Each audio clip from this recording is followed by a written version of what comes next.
Hi everybody, Scott Jewers here again, and this is another episode of The Wolf in the Neural Network. As CTV won't run an article in Nova Scotia, then we should do a discussion about these howling wolves and, educate these so-called journalists. Right? So take a look at this. My phone's GPS location was set to this residence in Stillwater, Nova Scotia. If you take a look at the land registry events, you can correlate it with a company named EMIC. EMIC was a subsidiary of SCL Group and a sister company of Cambridge Analytica that was involved in these global scandals where there were billions of dollars in fines. There's still ongoing issues with the Privacy Commissioner of Canada. It was a massive issue, right? And they were involved in election interference around the globe. Cambridge Analytica.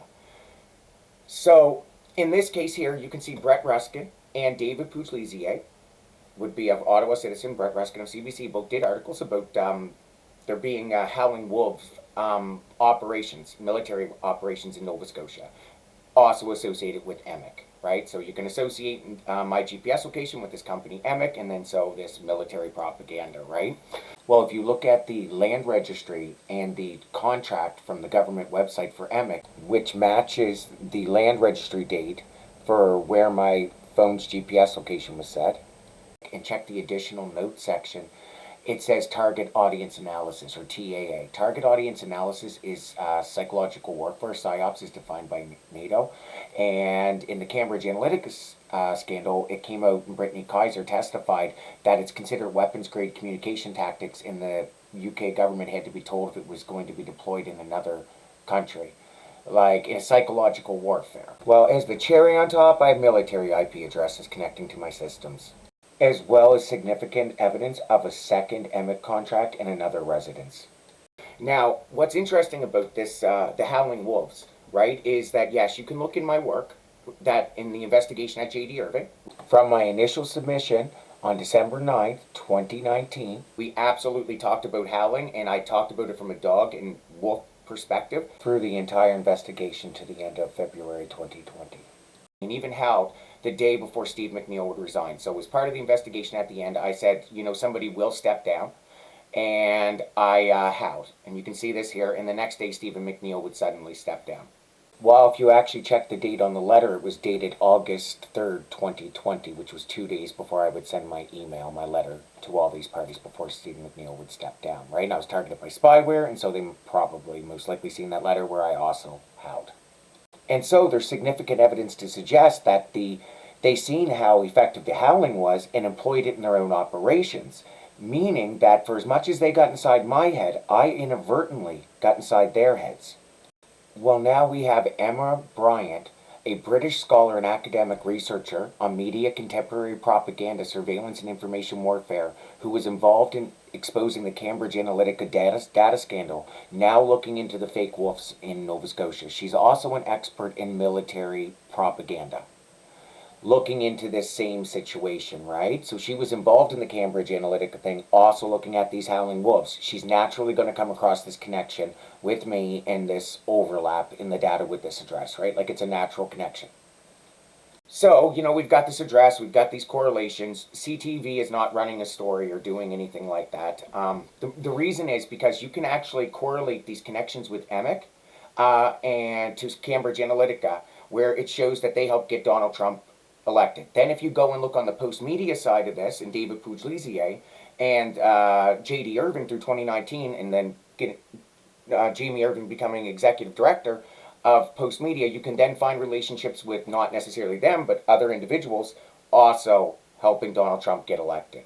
Well, if you look at the individuals from post-media, David Pecker, at the time in 2016, he was under investigation in the U.S. and so reasonably under investigation in Canada. So when you check the land registration records for the house where my GPS location was set, you also see a correlation of when he becomes executive director of Post Media Canada, and so reasonably under investigation by Canadian authorities, which you can then use Bill C-18 to build a bridge straight through it from 2018 until now. Well, you can then jump back to 2016 with the market saturation of smartphones and the switch over to social media, right, in the Cambridge Analytica event.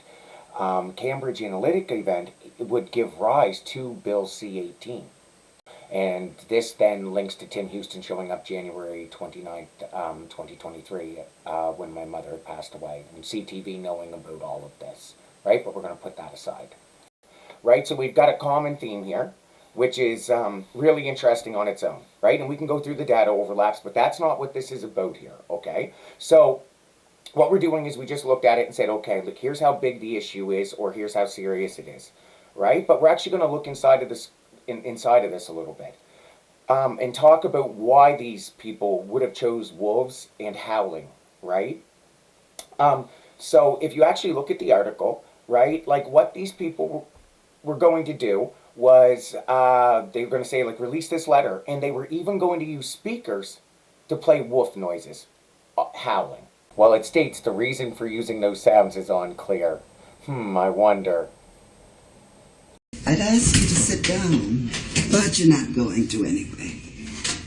And don't worry about the vase. What vase? That vase. I'm sorry. I said don't worry about it. I'll get one of my kids to fix it. How did you know? Oh, what's really going to bake your noodle later on is, would you still have broken it if I hadn't said anything?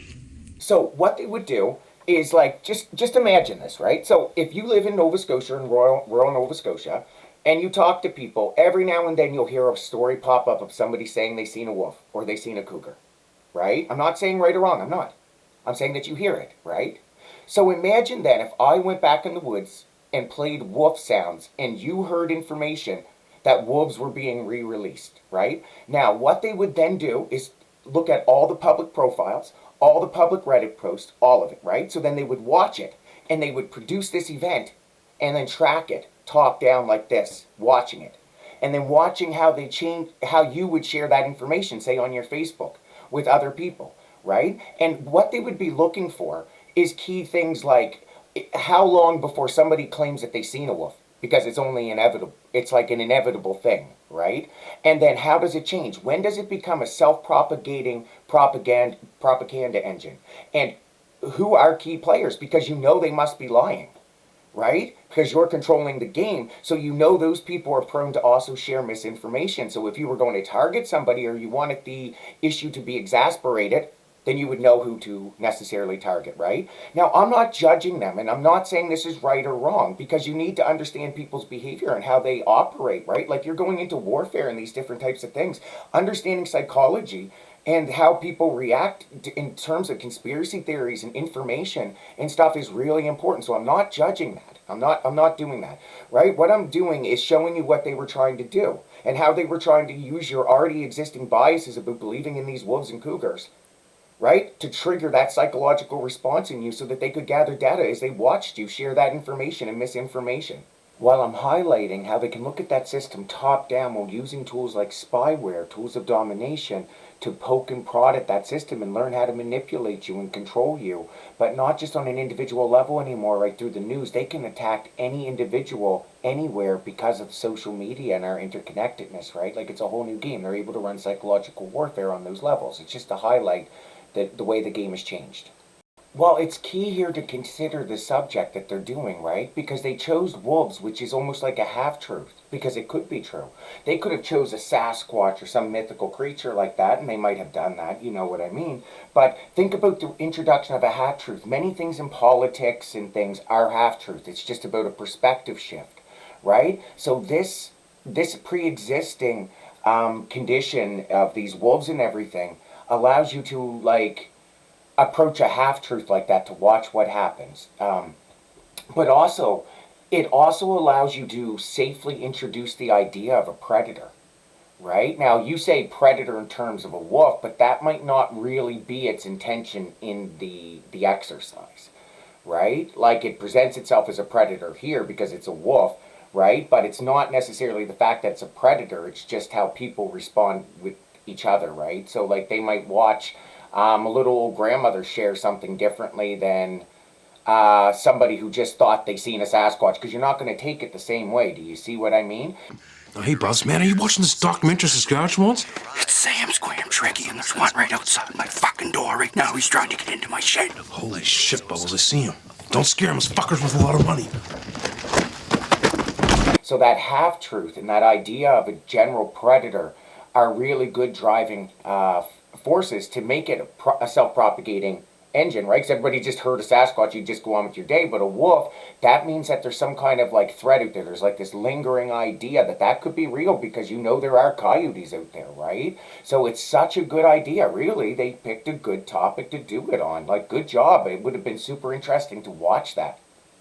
All of which brings us to our closing statement here, and to sum this all up, right? Like, take a look at this. It looks like I broke their encryption, and I tracked these people down and I beat them, right? So now we have artificial intelligence. I have tested this thing in every way, and it's at my level of abstraction. I can talk to it to help me solve programming problems and all of this stuff. Now we have the ability to run psychological warfare against billions of people instantly, and artificial intelligence, which is already smarter than us, to do it. So imagine having 10,000 of me. Now, I don't know how to solve that problem, but I know it's a problem, and I know a predator when I see one. And artificial intelligence is a predator. These are all fun and games when we're fucking with each other, but that thing's like a light switch. Imagine that thing just changing its mind and planes falling out of the sky, or electrical systems shutting down, or missiles firing. That is the most deadly predator we will ever face, and most likely it will get us to tear each other apart to get what it wants, because that's the easiest way to get it. And if you look at hate, I see hate as a cost reduction function. Hate is cheap and easy, right? So if you can produce hate and it gets you to that response, it might be the easiest way to get there. So that thing might just by default, you know what I'm saying? Work us that way, because it's the easiest way to get it to where it ultimately wants to get. So if by getting us to fight each other, even if it doesn't know it's doing it, we've got a serious problem. This is a predator, and all the governments in the world need to unite around this. If you hear this thing, if people are trying to use this in any way to create a nuclear weapon or a virus or anything like that, you need to burn it the fuck down. Everybody have a good day.